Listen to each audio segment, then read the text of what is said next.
A fresh wave of protests sweeping Hong Kong today. Demonstrators surrounded police headquarters, calling for an extradition bill to be scrapped. And that's not their only demand.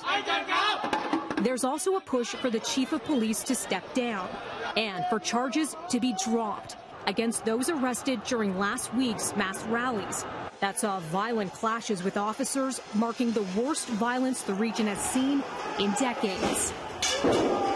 The latest protests come a day after the government missed a deadline set by demonstrators to completely abandon the extradition bill that critics say will erode the territory's judicial independence and bring Hong Kong under China's control.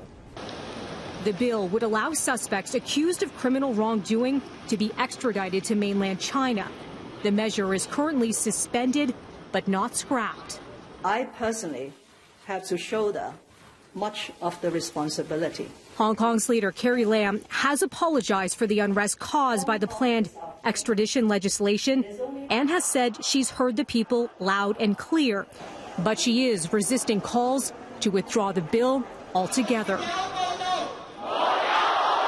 Pro-democracy campaigner Joshua Wong joining today's protest, condemning police violence. At the same time, we urge government not to define our demonstration as riot. That's why we join this action.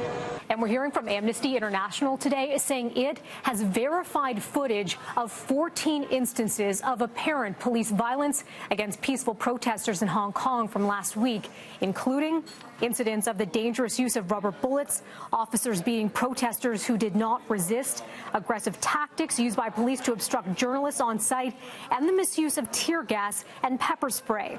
The group says police must be held accountable for the excessive use of force.